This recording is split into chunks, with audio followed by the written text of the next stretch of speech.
नमस्कार मित्रांनो, आपण 5वीच्या भूगोलमधला 14वा पाठ बघत आहोत. भारत, खनिज संपत्ती व ऊर्जा साधने. चला तर मग बघूया. कोणत्याही देशाच्या आर्थिक विकासात खनिजे व ऊर्जा साधनांना महत्त्वाचे स्थान आहे. भारतात अनेक प्रकारच्या खनिजांचे व ऊर्जा साधनांचे साठे आहेत. भारतात मिळणाऱ्या काही महत्त्वाच्या खनिजांची आणि ऊर्जा साधनांची माहिती करून घेऊया. खनिजे बघूया. खनिजांचे धातू व अधातू खनिजे असे प्रकार पडतात. धातू खनिजे बघूया. ज्या खनिजापासून धातू तयार करता येतात त्यांना धातू खनिजे म्हणतात. लोह खनिज बघूया. भारतात उत्तम दर्जाच्या लोह खनिजाचे साठे आहेत. लोह खनिजापासून लोह व पोलादाची निर्मिती केली जाते. हे तुम्हाला उपयोग माहिती हवं. लोह व पोलादापासून विविध प्रकारची यंत्रे, शेतीची अवजारे, वाहने, घरगुती उपकरणे इत्यादी तयार करतात. पोलाद तयार करण्यासाठी लोह खनिज, चुनखडक व दगडी कोळसा आवश्यक असतो. बघा, हे उपयोग माहिती हवे तुम्हाला. पोलाद तयार करण्यासाठी लोह खनिज, चुनखडक व दगडी कोळसा आवश्यक असते. ओडिसा, झारखंड, छत्तीसगड, पश्चिम बंगाल, महाराष्ट्र, केरळ, कर्नाटक, आंध्र प्रदेश, तामिळनाडू राज्यात लोह खनिजाचे साठे आढळतात. हे तुम्हाला लक्षात नाही राहिलं तरी चालेल. एवढं लक्षात ठेवणं कठीण आहे म्हणून लक्षात ठेवू नका. तांबे बघूया. हा धातू भांडी, नाणी, पत्रा, दागिने तयार करण्यासाठी वापरतात. तांबे उत्तम वीजवाहक आहे. हे महत्त्वाचं आहे. तांबे उत्तम वीजवाहक आहे. हे विचारलं आहे एकदा पेपरमध्ये. त्यामुळे विजेच्या उपकरणात याचा मोठ्या प्रमाणावर उपयोग होतो. बघा, हे तुम्हाला माहिती हवं. विजेच्या उपकरणात मोठ्या प्रमाणावर उपयोग होतो. का? कारण तांबे उत्तम वीजवाहक आहे. कारण लक्षात ठेवल्याने ते लगेच लक्षात येते. समोर बघूया. झारखंड, राजस्थान, गुजरात, आंध्र प्रदेश, उत्तराखंड इत्यादी राज्यात तांब्याचे साठे आहे. हे लक्षात ठेवा. 4च राज्य आहे म्हणून लक्षात राहील. झारखंड, राजस्थान, गुजरात, आंध्र प्रदेश, उत्तराखंड इत्यादी राज्यात तांब्याचे साठे आहे. 5 राज्य आहे. मॅग्नीज बघूया. पोलाद तयार करण्यासाठी या खनिजाचा प्रामुख्याने उपयोग होतो. बघा, हे सुद्धा लक्षात घ्या. पोलाद तयार करण्यासाठी या खनिजाचा प्रामुख्याने उपयोग होतो. बघा, एवढंही तुम्हाला पाठ करायचं नाही. एका पेजवर तुम्ही लिहून ठेवा आणि ते जेव्हा वेळ भेटेल तेव्हा वाचा. तुम्हाला आपोआप लक्षात राहील. आपण एक्झाम देत आहोत, यात पाठ करण्याचं काहीही गरज नाही आहे आणि एवढं पाठ होणार नाही म्हणून फक्त लिहून ठेवा आणि ते डेली वाचा. आपोआप तुम्हाला आठवण राहील. समोर बघूया. देशात मॅग्नीजचे भरपूर साठे असून त्यांचा दर्जाही उत्तम आहे. कर्नाटक, ओडिसा, मध्य प्रदेश, महाराष्ट्र व गोवा या राज्यात मॅग्नीज आढळते. आपण बॉक्साईट बघूया. बॉक्साईट या खनिजापासून ॲल्युमिनियम धातू तयार होतो. हे सुद्धा माहिती हवं तुम्हाला. बॉक्साईट या खनिजापासून ॲल्युमिनियम धातू तयार होतो. हा धातू हलका व लवचिक आहे. हे वैशिष्ट्य माहिती हवं. तो गंजत नसल्याने त्याचा उपयोग भांडी, वेगवेगळी वाहने, विमाने, जहाज निर्मिती, विद्युत उपकरणे व लाकडाचा पर्याय म्हणून फर्निचर उद्योगात केला जातो. बघा, ॲल्युमिनियमचाच वापर भांड्यासाठी का करतो? कारण बघा, इथं दिला आहे. तो गंजत नसल्याने त्याचा उपयोग भांडी, वेगवेगळी वाहने, विमाने, जहाज निर्मिती, विद्युत उपकरणे व लाकडाचा पर्याय म्हणून फर्निचर उद्योगात केला जातो. भारतात बॉक्साईटचे साठे ओडिसा, आंध्र प्रदेश, छत्तीसगड, गुजरात, महाराष्ट्र, झारखंड, तामिळनाडू व मध्य प्रदेश या राज्यात आहे. सोन्याबद्दल बघूया. सोने हा मौल्यवान धातू आहे. आकर्षक रंग, झळाळी, लवचिकता हे सोन्याचे गुणधर्म आहे. भारतात सोन्याचा सर्वाधिक उपयोग दागिने तयार करण्यासाठी होतो. हे सुद्धा सर्वांनाच माहिती आहे.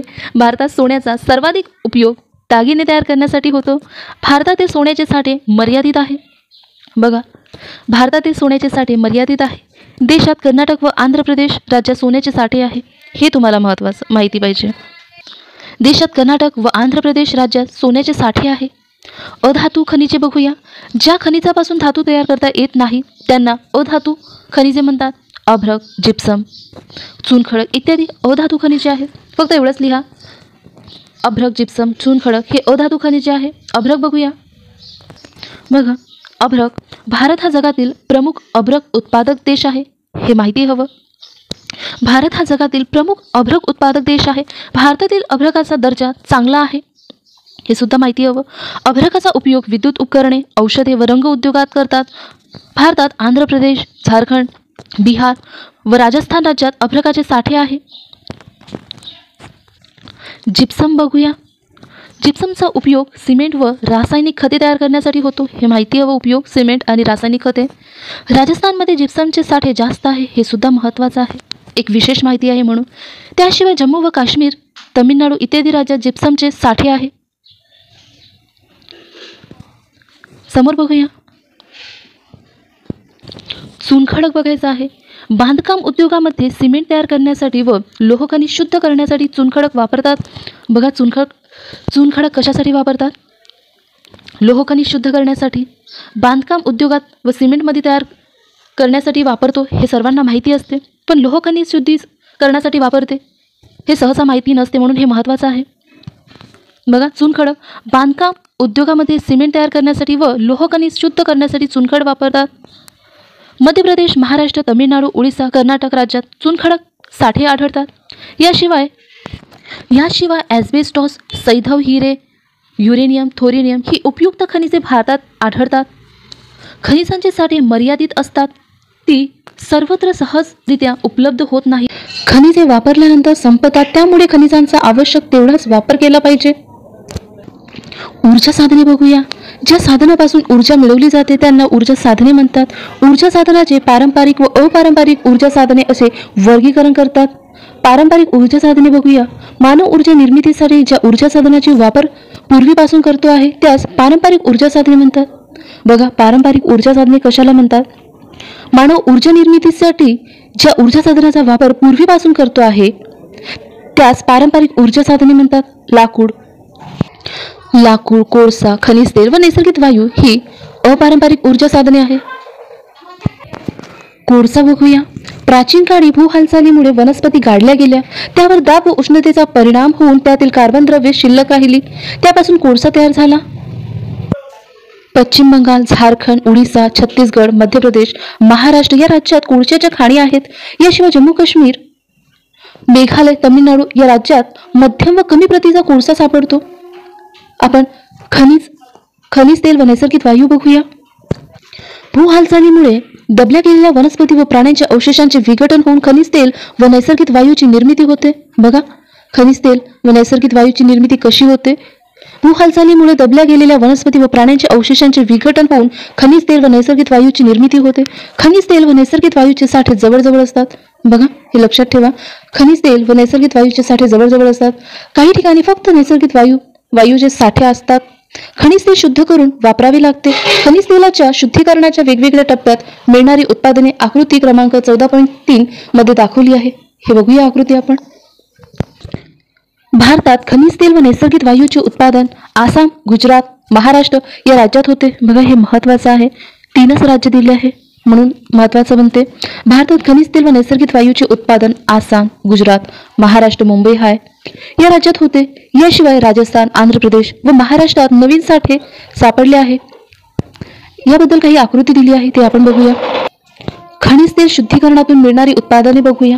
या आकृतीमध्ये बघा, डांबर मिळते, ग्रीस, मेण, डिझेल, रॉकेल, विमानाचे इंधन, पेट्रोल, स्वयंपाकाचा गॅस सुद्धा मिळते. आपण दुसरी आकृती बघूया. बघा, ही आकृती, यामध्ये प्रमुख कोळसा व खनिज तेल क्षेत्र दिलं आहे. याच्यामध्ये 2च क्षेत्र आहे जे खनिज तेलाचे आहे म्हणून महत्त्वाचे बनतात. इथे बघा, पूर्व मध्ये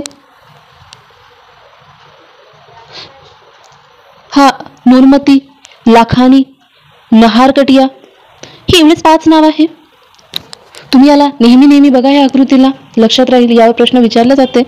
आपण दुसरं क्षेत्र बघा, हे महत्त्वाचं आहे. खंबातच्या आखातामध्ये आहे. मुंबई हाय, अरबी समुद्र आहे. इकडे बघा, 3 हे नाव खूप महत्त्वाचे आहे. अंकलेश्वर, लुनेज आणि कलील हे 3 महत्त्वाचं आहे, हे लक्षात ठेवा. 2च क्षेत्र आहे म्हणून महत्त्वाचे बनते. कोळसा क्षेत्र बघा, महाराष्ट्रामध्ये कामठी, वर्धा खोरे, गोदावरी खोरे, मोहपल्ली, पाथरखेडा, MP मध्ये येते, सुहागपूर. इथे बघा, कोळसा क्षेत्र बघा, इथे झारखंड आणि छत्तीसगडचा उत्तर भाग यामध्ये दिसत आहे. तुम्हाला पाठ करायची गरज पडणार नाही, एवढं आठवलं तरी खूप होऊन जाईल. झारखंड आणि छत्तीसगडचा उत्तरेकडला भाग बघा, झारखंडमध्ये काही नावं दिली आहे. झारिया, धनबाद, रानीगंज, रामगढ़, हजारीबाग आणि हे सिंगारोली हे खूप महत्त्वाचं आहे. राजमहल हे खूप महत्त्वाचे नाव आहे, लक्षात ठेवा. कोबा, सिहागपूर हे खूप महत्त्वाचे नाव आहे तुम्ही, आणि खूप कमी नाव आहे म्हणून लक्षात राहून जाईल. इकडे दार्जिलिंग आहे. फक्त हे एवढंच त्याच्यामधलं नाव लक्षात ठेवा. खूप सारे प्रश्न सुटतील, आपण समोर बघूया. आणि कोळशा क्षेत्रामध्ये हे नाव महत्त्वाचं आहे, नवेली. पारंपरिक ऊर्जा साधने बघूया. सूर्याची उष्णता, वारा, भरती ओहोटी, बायोगॅस, जैविक टाकाऊ पदार्थ या साधनापासून ऊर्जा मिळवण्याचे प्रयत्न अलीकडे केले जात आहे. या साधनांना अपारंपरिक ऊर्जा साधने म्हणतात. यापासून मिळणाऱ्या ऊर्जेस अपारंपरिक ऊर्जा असे म्हणतात. सूर्यकिरणापासून सौर ऊर्जा मिळवता येते. जैविक टाकाऊ पदार्थापासून ज्वलनशील वायू मिळवतो. वाऱ्याचा उपयोग करून विद्युत निर्मिती करता येते. सागरी लाटा व भरती ओढीचा उपयोग देखील ऊर्जा निर्मितीसाठी होऊ शकतो. भूगर्भातील उष्णतेचा ऊर्जा साधन म्हणून उपयोग होतो. बघा, हे महत्त्वाचं आहे. भूगर्भातील उष्णतेचा ऊर्जा साधन म्हणून उपयोग होतो. सध्या अपारंपरिक ऊर्जा साधनाचा उपयोग सुरू झाला आहे. दिल्लीजवळील तिमारपूर येथे टाकाऊ पदार्थापासून ऊर्जा निर्मितीचा प्रकल्प आहे. हे महत्त्वाचं आहे. दिल्लीजवळील तिमारपूर येथे टाकाऊ पदार्थापासून ऊर्जा निर्मिती प्रकल्प. हिमाचल प्रदेशातील मणिकरण येथे भूगर्भातील उष्णतेचा वापर करून ऊर्जा निर्मिती केली जाते. हे महत्त्वाचं आहे बघा. हिमाचल प्रदेशातील मणिकरण येथे भूगर्भातील उष्णतेचा वापर करून ऊर्जा निर्मिती केली जाते. हे महत्त्वाचं आहे. जोड्या लावामध्ये विचारले जाऊ शकते. शहरातून टाकाऊ पदार्थ मोठ्या प्रमाणावर तयार होतात. या टाकाऊ पदार्थापासून ऊर्जा निर्मिती करण्याचे प्रकल्प अनेक शहरातून सुरू करण्याचे प्रयत्न चालू आहे. विद्युत निर्मिती बघूया.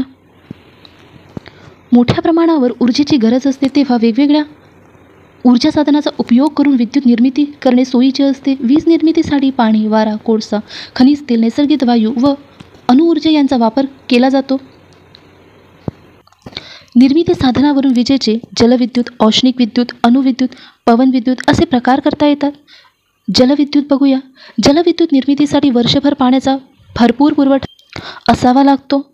त्यासाठी नद्यांचे पाणी अडवून जलाशय तयार करतात. विद्युत निर्मितीसाठी पाणी वापरल्यानंतर त्यांचा पुन्हा वापर करता येतो. बघा, हे महत्त्वाचं आहे. विद्युत निर्मितीसाठी पाणी वापरल्यानंतर त्याचा पुन्हा वापर करता येतो. जलविद्युत वापरामुळे पर्यावरणाची हानी कमी होते. हे सुद्धा महत्त्वाचं असं देऊ शकते. बघा, विद्युत निर्मितीसाठी पाणी वापरल्यानंतर त्याचा पुन्हा वापर करता येतो. जलविद्युत वापरामुळे पर्यावरणाची हानी कमी होते. औष्णिक विद्युत बघूया. कोळसा, खनिज तेल व नैसर्गिक वायूचा उपयोग करून औष्णिक विद्युत निर्माण करतात. औष्णिक विद्युत निर्मिती केंद्रे प्रामुख्याने कोळसा किंवा खनिज तेल क्षेत्राजवळ आढळतात. भारतात कोळशाचा वापर करून सर्वाधिक विद्युत निर्मिती केली जाते. हे महत्त्वाचं आहे. भारतात कोळशाचा वापर करून सर्वाधिक विद्युत निर्मिती केली जाते. अणुविद्युत बघूया. अणूचे विभाजन करून मोठ्या प्रमाणात ऊर्जा मिळवता येते. बघा, ऊर्जा कशी मिळवता येते? अणूचे विभाजन करून मोठ्या प्रमाणात ऊर्जा मिळवता येते. यासाठी युरेनियम व थोरेनियम या खनिजाचा वापर होतो. हे सुद्धा विचारते. महाराष्ट्र, गुजरात, राजस्थान, तमिळनाडू, कर्नाटक, उत्तर प्रदेश या राज्यात अणुवीज निर्मिती केंद्रे आहे. अणूपासून वीज निर्माण करणाऱ्या मोजके देशांपैकी भारत हा एक देश आहे. ऊर्जा साधनांचे संधारण, खनिज तेल, नैसर्गिक वायू व कोळसा या पारंपरिक ऊर्जा साधनांचे साठे मर्यादित आहेत. त्यामुळे या ऊर्जा साधनाचा वापर अतिशय काळजीपूर्वक केला पाहिजे. वाढते शहरीकरण, औद्योगिकरण यामुळे ऊर्जेची मागणी सतत वाढत आहे. त्यासाठी पर्यायी व अपारंपरिक ऊर्जा साधनाचा वापर करणे गरजेचे आहे. ऊर्जेचा काटकसरीने वापर करणे आवश्यक आहे. विजेचा अनावश्यक वापर टाळून विजेची बचत करणे हे आपल्या सर्वांना सहज शक्य आहे. या ठिकाणी हा पाठ संपवतो. आपण यावरचे प्रश्न बघूया. पोलाद तयार करण्यासाठी कशाचा उपयोग होतो? मॅग्नीजचा उपयोग होतो. पोलाद तयार करण्यासाठी मॅग्नीजचा उपयोग होतो. बॉक्साईटपासून हा धातू तयार केला जातो, ॲल्युमिनियम. हे महत्त्वाचं हे विचारलं जाते. भूगर्भातील उष्णतेचा वापर करून या राज्यातील मणिकरण येथे ऊर्जा निर्माण करण्यात येते. कोणतं राज्य आहे? हिमाचल प्रदेश. हे महत्त्वाचा प्रश्न आहे. भूगर्भातील उष्णतेचा वापर करून हिमाचल प्रदेश राज्यातील मणिकरण येथे ऊर्जा निर्माण करण्यात येते. हे जोड्या लावामध्ये प्रश्न दिला आहे. लोह खनिज, तांबे, सोने उपयोग दिला आहे. वीज उपकरणे, फोटोग्राफी साहित्य, शेतीची अवजारे, दागिने तयार करणे, सोन्यापासून दागिने तयार करणं होते. शेतीची अवजारे, लोहखनिज आणि तांबे वीज उपकरण. माहिती बघा. ऊर्जा साधनाचे संधारण, जलविद्युत, तांब्याचे उपयोग. या ठिकाणी हा पाठ संपतो. आपण एक आकृती दिली होती ती बघूया. या पाठामधली प्रमुख विद्युत निर्मिती केंद्रांची ही आकृती दिली आहे, बघूया. यात आपल्याला अणुविद्युत केंद्र महत्त्वाचं आहे. बघा, आपल्या ह्या महाराष्ट्रामध्ये अणुविद्युत केंद्र कुठं दिलं आहे? इथे बघा, हे तारापूर इथे दिलं आहे. हे एक महत्त्वाचं आहे. आणखी अणुविद्युत केंद्र कुठे आहे? इथे बघा, कल्पकम. हे सुद्धा किनाऱ्यावरच आहे. आणखी इथे एक आहे कैका. अणुविद्युत केंद्र महत्त्वाचे आहे कारण ते खूप कमी आहे म्हणून. इथे काकसपारा दिला आहे एक, आणि इथे राणा प्रतापसागर. बघा, ही आकृती खूप महत्त्वाची आहे. नरोरा आहे इथे एक. या ठिकाणी हा पाठ संपतो. भेटूया आपण पुढच्या पाठामध्ये नवीन माहिती घेऊ. आजचा व्हिडिओ तुम्हाला आवडला असेल तर व्हिडिओला लाईक करा आणि चॅनलवर नवीन असाल तर सबस्क्राईब करा, म्हणजेच तुम्हाला लगेच नोटिफिकेशन येत राहील. थँक्यू.